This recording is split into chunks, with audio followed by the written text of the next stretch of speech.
सुरक्षित शनिवार कार्यक्रम पूर्व की तैयारी लेकर पुनः हम एक बार हाजिर हैं। इस अप्रैल माह का अंतिम शनिवार में बच्चों को क्या बताना है शेड्यूल के मुताबिक, इसके बारे में जानेंगे। लेकिन आगे बढ़ने से पहले अगर अब तक चैनल को सब्सक्राइब नहीं किए हैं तो प्लीज सब्सक्राइब कर लें, ताकि आप तक वीडियो त्वरित रूप से पहुंचे और बच्चे को बेहतर ढंग से साझा कर पाए। चौथा सप्ताह बीत गया, पांचवा शनिवार अप्रैल माह में आया हुआ है। इस शनिवार बच्चों को क्या बताना है, किताब में इस बात का कुछ स्पष्ट शेड्यूल नहीं दिया गया है, लेकिन एक लाइन दे दिया गया है जो सारी बातें आप क्लियर कर सकते हैं। प्रत्येक माह में 4 शनिवार आते हैं, लेकिन कुछ एक माह ऐसे हैं जिनमें 5 शनिवार भी आते हैं। 4 माह तक का शेड्यूल दिया हुआ है, 5वां माह में सिर्फ एक लाइन कहा गया है किसी भी माह में 5वां शनिवार अगर आ जाता है तो बच्चों को स्वच्छता संबंधित जानकारी देंगे। निश्चित रूप से स्वच्छता संबंधित जानकारी में हम बहुत बड़े स्तर पर बच्चों को बता सकते हैं, उन्हें जानकारी दे सकते हैं, मॉक ड्रिल कर सकते हैं और भी गतिविधियां कर सकते हैं। लेकिन हम एक मंथन करके 5 बातों पे ध्यान केंद्रित किए हुए हैं और इन 5 बातों में से किन्हीं एक बातों पर आप चर्चा कर सकते हैं। लेकिन अगर आपको लगे कि इन 5 के अलावा और भी बातें हैं तो उन पर आप चर्चा कर सकते हैं, स्वतंत्र हैं। पहली बात ये, हैजार्ड हंट करना था, किए भी, लेकिन जिस स्तर पे करना था उस स्तर पे हो नहीं पाया।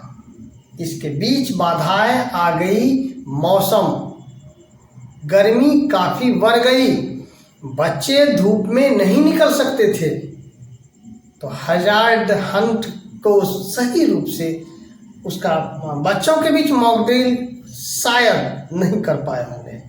शायद इसलिए कर रहे हैं, इसमें हम भी स्वतंत्र रूप से नहीं करवा पाए, जो एक परिकल्पना थी करवाने की वहां तक हम नहीं पहुंच पाए। तो 5वां सप्ताह था, 5वां शनिवार, लेकिन गर्मी पुनः चढ़ी हुई है। जिस दिन शनिवार आएगा उस दिन आप तय करेंगे कि मौसम कैसा है। अगर मौसम बेहतर रहा, अगर अनुकूल रहा तो मॉर्निंग विद्यालय है, सुबह आप 7 बजे से लेकर 8:30 बजे तक यह कार्यक्रम करवा के निवृत्त हो सकते हैं। 1.5 घंटा में, 1 घंटा में आप करवा सकते हैं। हैजार्ड हंट आप चाहे तो करवा सकते हैं, उसे कंप्लीट करवा सकते हैं। चूंकि मुख्यमंत्री विद्यालय सुरक्षा कार्यक्रम में जो सुरक्षित शनिवार हम लोग मनाते हैं, इसका थीम ही है कि बच्चे घर से विद्यालय तक और विद्यालय से घर तक आने और जाने में जहां भी खतरे हो उन्हें हमें चिन्हित करना है और उसका निदान संबंधित पदाधिकारी, प्रतिनिधि और अन्य व्यक्तियों के द्वारा अगर निदान हो तो उन्हें हम आवेदन दे सकते हैं और निदान होता भी है। यह प्रक्रिया पूर्ण नहीं हुई होगी क्योंकि उस दिन गर्मी ज़्यादा थी, तापमान हाई था, बच्चों को बाहर ले जाना उचित नहीं था, जितना प्रारूप था नहीं कर पाए। तो शनिवार को अवलोकन कर लेंगे मौसम कैसा रहता है। अगर बेहतर रहता है और आपकी इच्छा है कि हैजार्ड हंट को कंप्लीट करना है तो निश्चित कर सकते हैं, कोई बड़ी बात नहीं है, क्योंकि उसमें अवलोकन के साथ साथ साफ स्वच्छता का भी कार्यक्रम साथ साथ चलेगा। तो पहला हैजार्ड हंट। दूसरा, आप सबसे भयंकर बात कि जिस वजह से हैजार्ड हंट कंप्लीट नहीं हो पाया, मतलब मौसम गर्म है और लू की संभावना ज़्यादा बढ़ गई है। तो बच्चों को लू के बारे में भी जानकारी दें, मॉक ड्रिल करें, उसका उपाय क्या है, बच्चों को बताएं कि लू कैसे लगती है। यह वीडियो मुख्य वीडियो में एडिशनल भाग है, वो इसलिए कि अंतिम समय में इमरजेंसी में इस वीडियो को ऐड किया गया। उसके पीछे कारण यह है कि बिहार राज्य आपदा प्रबंधन विभाग के द्वारा विशेष निर्देश आया हुआ है। हालांकि उस जो निर्देश आया है उस पर हम चर्चाएं कर चुके हैं, लेकिन हमें लगा कि इसमें और बातें जोड़नी चाहिए। वो ये कि मौसम गर्म है, हीट वेव यानी गर्म हवा की लहर चल रही है। इस पर इस सुरक्षित शनिवार को फोकस रखना होगा, क्योंकि 5वां शनिवार है और 5वां शनिवार जिस भी माह में 5वां शनिवार आता है उसमें स्वच्छता से बताया जाता है। शनिवार के दिन अगर मौसम बेहतर हो तो वीडियो में जो भी कार्यक्रम बताया गया उसमें से आपको ये चुन तो लेंगे, लेकिन हीट वेव पर विशेषकर जानकारी बच्चों को देंगे। विभाग का जो निर्देश आया है, क्योंकि देखिए हीट वेव बेहद खतरनाक होता है विशेषकर बच्चों के लिए। पहली बात यह है कि हीट वेव होता क्या है। बुक में इसको स्पष्ट दिया हुआ है कि हीट वेव मतलब गर्म हवा का चलना। गर्मी के महीने में लंबे समय तक अधिक तापमान की स्थिति बनाए रहे और हवा काफ़ी गर्म होने पर एक वेव लहर बना ले और वो लगातार चलता रहे, यही हीट वेव है, यानी गर्म हवा का चलना। तापमान अत्यधिक हो जाता है और वह बरकरार रहे और हवा तेज लंबी चले तो हवा निश्चित रूप में वह गर्म रहेगा, हीट देगा और वेव एक हवा के साथ चलता हो। इसमें ज़्यादा खतरनाक स्थिति ये होती है कि धूप से तो हम बचते हैं, लेकिन छांव में रहने के बाद वही वेव हमें भी परेशानी पैदा करती है। तो इस पर गाइडलाइंस आया है। विशेषकर इस सुरक्षित शनिवार इस बातों पे बच्चों के बीच चर्चा अवश्य रखेंगे। अन्य जो भी करना वो करेंगे, लेकिन हीट वेव पर, गर्म हवा पे बच्चों के बीच सावधानी बरतेंगे।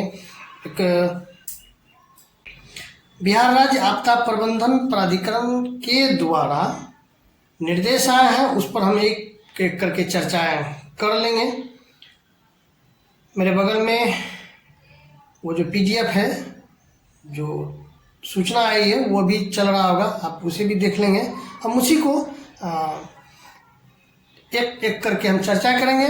और पूर्व में जो इस वीडियो में बता चुके हैं वह इस वीडियो एडिशनल वीडियो के बाद वह भी एक ओवरऑल जो हमें करनी चाहिए वह भी है, लू पर ही है, लेकिन इसे अवश्य सुने और बच्चों को इसकी जानकारी दें। गर्म हवा मतलब लू, और लू लगना हमारे राज्य में गर्मी के महीने में गर्म हवा एवं लू चलती है, जिसका प्रतिकूल प्रभाव हमारे शरीर पर पड़ता है, जो कभी कभी जानलेवा साबित हो सकता है। कुछ उपायों का पालन कर गर्म हवा लू के बुरे प्रभाव से बचा जा सकता है। हवा जब गर्म बहती हो, मौसम शुष्क है, तो शरीर का पानी जो है वह लेवल गिरना प्रारंभ हो जाता है, क्योंकि पसीना तेज आती है और उचित मात्रा में अगर हम पानी अंदर नहीं देते हैं तो डिहाइड्रेशन का शिकार हम लोग होते हैं। और डिहाइड्रेशन का शिकार मतलब पानी का शरीर में जो मात्रा होनी चाहिए उचित मात्रा, उसका गिरना, तब शरीर असंयमित हो जाता है, अस्वस्थ हो जाता है और कभी कभी जानलेवा भी साबित होता है। तो इससे हमें बचना होगा। गर्म हवा लू के बुरे प्रभाव से बचाव की भूमिका, इसको पूर्व तैयारी के रूप में हम देखें कि गर्मी के महीनों के दौरान प्याऊ की व्यवस्था करने के लिए सहयोगी सिविल सोसाइटी संस्थानों की पहचान करना।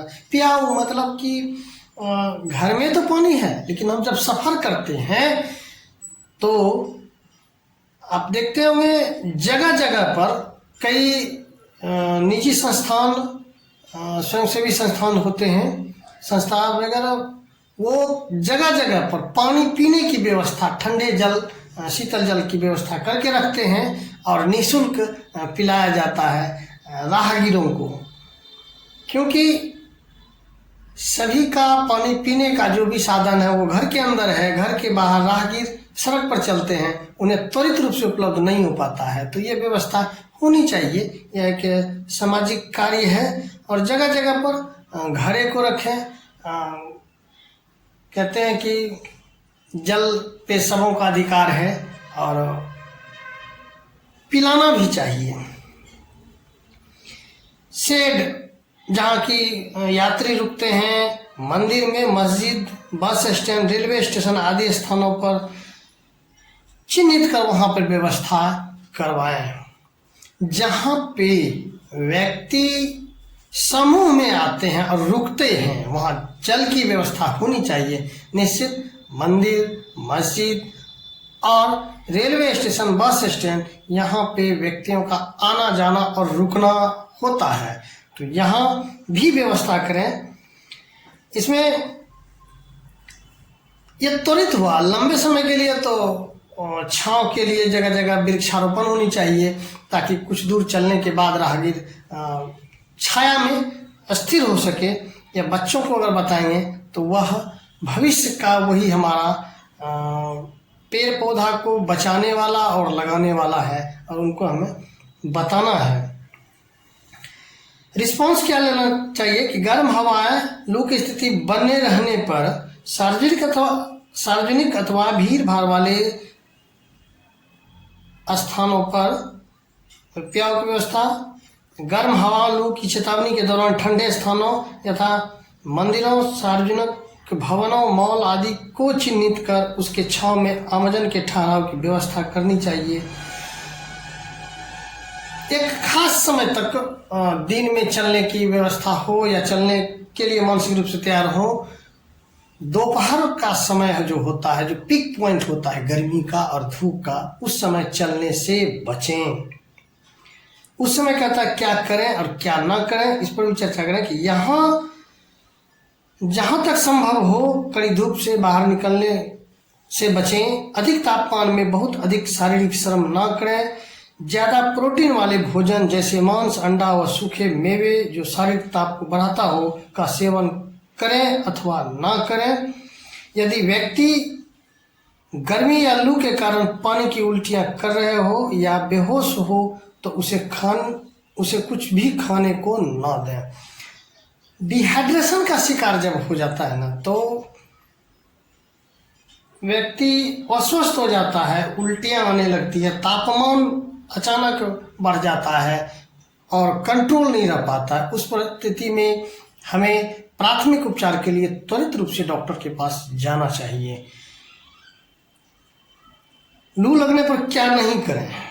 लू लगे व्यक्तियों को छांव में लिटा दें। अगर उनके शरीर पर तंग कपड़े हो तो उन्हें ढीला कर दें अथवा हटा दें।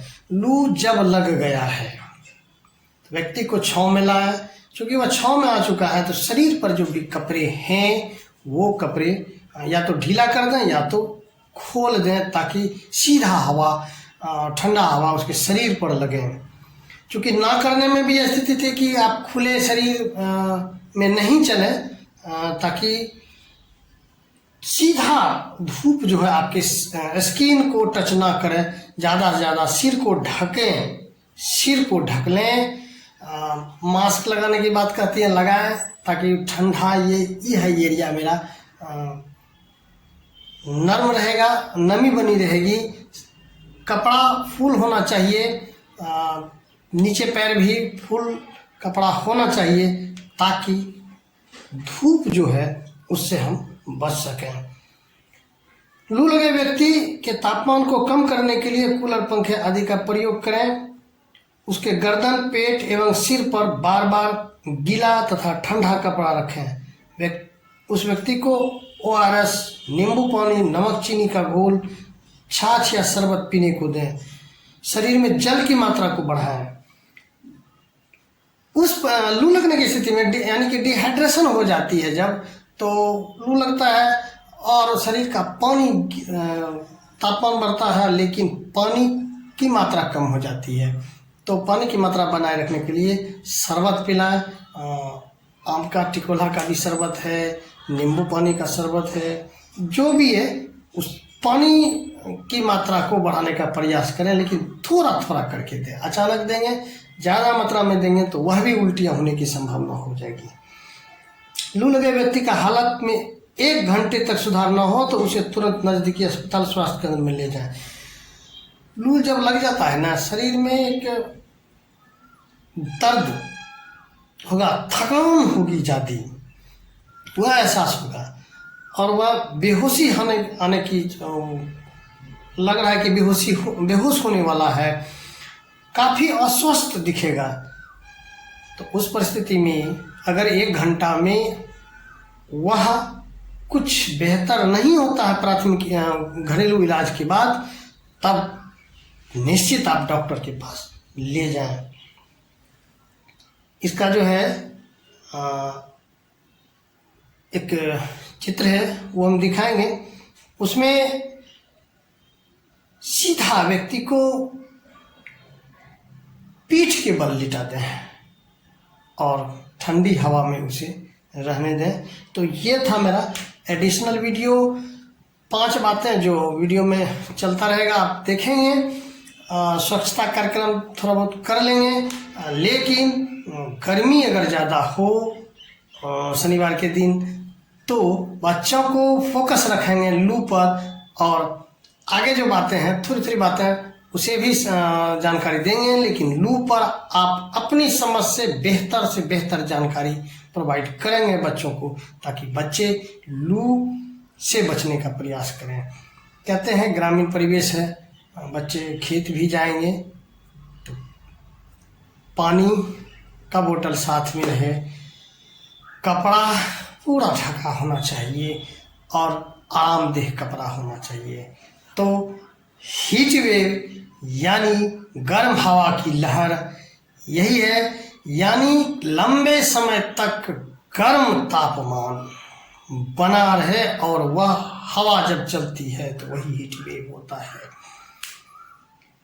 इस हीट वेव से बचें। कहा जा रहा है कि 47 डिग्री तक भी जाने की संभावना है। काफ़ी गर्म हवा चल भी रही है लगभग 15 दिनों से। मौसम में अचानक परिवर्तन भी आएगा, तो हीट वेव से तो बच रहे हैं, लेकिन अचानक जो परिवर्तन आएगा, उतार चढ़ाव होगा, वह भी शारीरिक रूप से प्रॉब्लम क्रिएट करेगा। तो हमें वह भी ध्यान रखना होगा कि अचानक जब ताप बढ़ती है फिर गिरता है तो हमारा शरीर अनकॉन्शियस होने लगता है। खुद को बचाएं, बेहतर रहें, स्वस्थ रहें, घर में रहें, धूप से बचें और आगे वीडियो देखें। पूरी जानकारी आप तक पहुंच सके और आपके द्वारा बच्चों तक पहुंच सके। लू का लक्षण क्या है, उसका उपाय क्या है, लू के बारे में थोड़ा सा अगर हम चर्चा करें तो तापमान जब काफ़ी बढ़ जाता है और बदन खुला हो और बच्चे या कोई भी व्यक्ति धूप में किसी कारणवश जा रहा है बगैर किसी सुरक्षा कवच को अपनाए, तो वहां पे लू लगने की संभावना प्रबल हो जाती है। लू लगने के बाद शरीर गर्म हो जाता है, थकान हो जाती है और शरीर काफी सुस्त पड़ जाता है। इसको अगर यह लक्षण अगर दिख रहा है तो त्वरित रूप से समझ पाएं कि यह धूप से आए हुए हैं और इन्हें लू लगने की संभावना बढ़ गई है। तात्कालिक इलाज इस मौसम में आम के छोटा छोटा जो उसको क्या बोलते हैं, टिकोला, हम लोग तो टिकोला बोलते हैं, आपके क्षेत्र में जो भी बोला जाओ, टिकोला को आग पर पका के और पानी में बनाया जाता है, घोल बनाया जाता है, शरबत, और वो पिलाया जाता है। प्याज का भी कुछ होता है और ये कई छोटी छोटी जानकारियां हैं, आपके पास भी कई जानकारियां हैं। उसका अवलोकन करें और उपाय करें। लेकिन ये केवल प्राथमिक उपचार हुआ। आप डॉक्टर से त्वरित रूप से संपर्क करें और इसका निदान ढूंढें। बीमारी होने पर कोई समझौता ना करें। दवाई डॉक्टर के हिसाब से चलाएं, वो जो बताया वही चलाएं। तो लू लगने में देसी इलाज ज़्यादा होते हैं, सावधानियां होती हैं। लू ना लगे इसके लिए बच्चों को बताएंगे कि पूरे बदन को ढक के हम चलें। अगर खेत जाना पड़ गया, हम पिछले वीडियो में भी चर्चा किए थे कि हमारा ग्रामीण क्षेत्र है और खेत से ज़्यादा वास्ता रहता है। बच्चे को अगर खेत जाना पड़ गया है तो छाता लेके चलें। छाता नहीं है तो मुरेठा बांधें, गमछा लेके चलें और पूरा बदन ढके हुए रखें। कपड़ा अगर पहने हुए तो फूल होना चाहिए ताकि धूप त्वरित रूप से सीधे आपको ना प्रभावित करे और त्वरित रूप पर वृक्ष के नीचे छाया में रहने का प्रयास करें। तो ये लू से बचने का तरीका था, लू का लक्षण था। ये दूसरा हो गया। तीसरा, अगलगी की चर्चा हो चुकी है। पुनः एक समरी रूप में बच्चों को जरूर बताएंगे, क्योंकि मॉक ड्रिल वगैरह भी आप लोग सभी को मिलकर कराए हुए हैं अपने विद्यालय में। तो अगलगी के लिए बहुत हो गया है, घर में भी और खेतों में भी अगलगी होता है तो उसका क्या उपाय करें, इसके बारे में जानकारी त्वरित रूप से बच्चों के बीच देने का प्रयास करेंगे। तीसरा हो गया, यानी हैजार्ड हंट चाहे तो आप कराएं। दूसरा है लू लगे तो उस पर करें और अगलगी पर चर्चा करें। चौथा, आंधी आने की संभावना ज्यादा प्रबल होती है इस वक्त।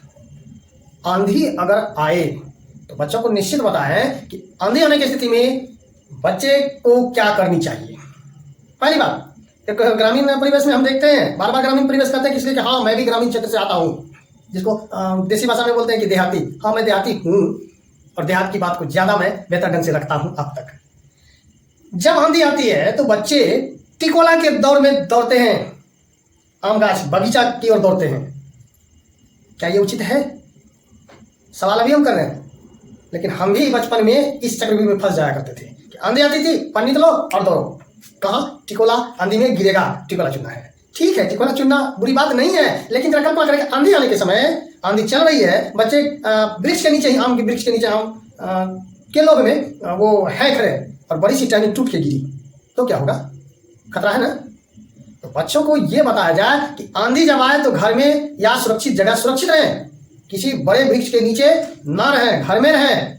हाँ, आम का बगीचा जाना भी पड़ रहा हो, आम चुनना भी अगर जरूरी है तो आंधी जाने के तुरंत बाद बड़े जाएं और तब बच्चे जाएं, क्योंकि आंधी चलने के बाद केवल वृक्ष ही नहीं, बिजली के तार भी डिस्टर्ब होते हैं और वो भी गिरते हैं। तो यह भी ध्यान रखना होता है। तो 4 पॉइंट, यानी हैजार्ड हंट, लू, अगलगी और आंधी तूफान, ये 4 चीज पर हम लोग मंथन करेंगे और बच्चों को मॉक ड्रिल इसमें मतलब करवाने का प्रयास करें। और 5वां चीज जो सूची में शुरुआत में ही था, स्वच्छता। अब स्वच्छता के मामले में हम चाहे तो कई तरीके से करवा सकते हैं। करने का तो यह है कि अगर मौसम ज़्यादा गर्म हो शनिवार के दिन तो छाया में कमरे में बैठ के बच्चों को बताएं। स्वच्छता तो पर्सनल व्यक्तिगत स्वच्छता, यानी हाथ पैर के नाखून, बाल, नाक कान साफ होनी चाहिए, बाल कटे फ्रेश, बाल छोटे छोटे बाल होनी चाहिए, नाखून कटे होने चाहिए। इन सबों के लिए एक स्लोगन है, कविता भी है, उसका आप इस्तेमाल करें और इसके हानि के बारे में बताएं। नाखून के संबंध में या स्वच्छता मैटर में नाखून के बारे में बताना चाहेंगे। 22 तारीख को कृमि दिवस था, पुनः 26 को कृमि जो छूटे हुए बच्चे उन्हें खिलाना है।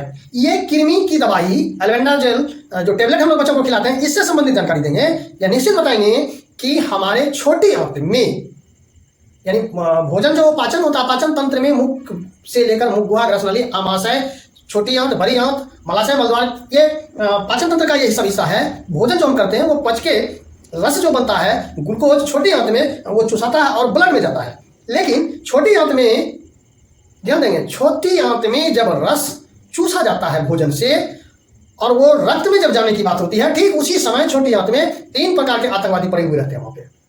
कहने का मतलब कृमि से मेरा है, जो मेरा दुश्मन है तो वो आतंकवादी ही है।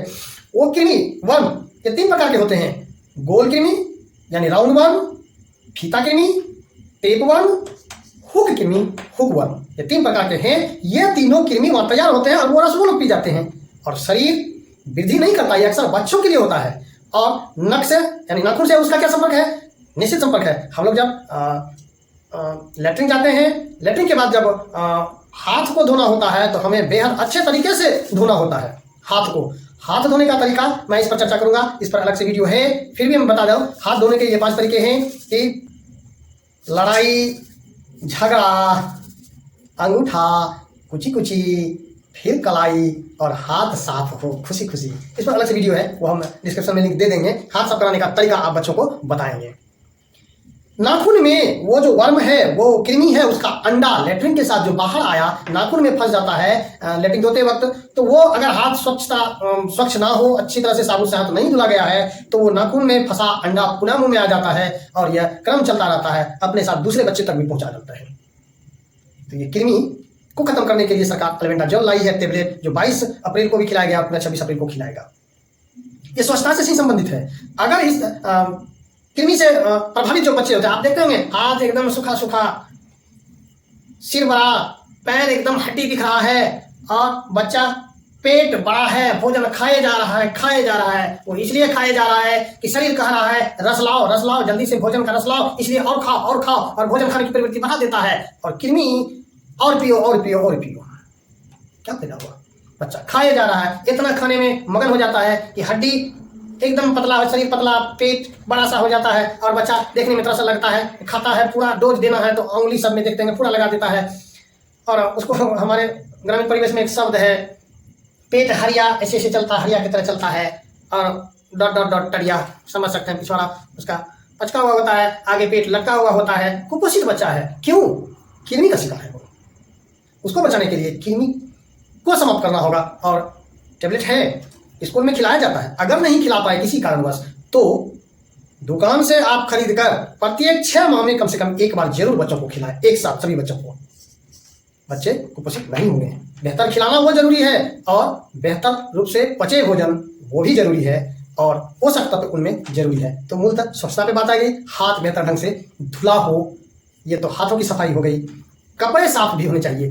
ठीक है, गरीबी है, आर्थिक रूप से तंगी है, सरकार पोषक तत्व भोजन देते हैं, पोशाक देते हैं, छात्रवृत्ति देती है, इसके बावजूद भी अगर कपड़ा देने में सक्षम नहीं हो पा रहा है तो एक अलग मुद्दा है।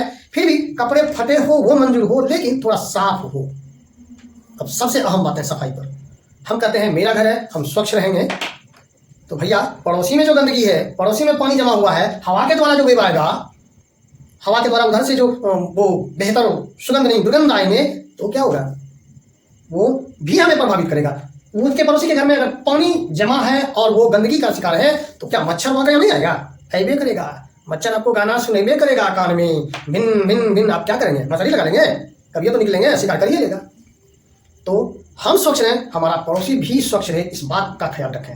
अगर वो समझने में थोड़ा देरी कर रहा है तो आप उसे समझाएं, क्योंकि आपको स्वच्छ रहना है, आपके आसपास स्वच्छ हो।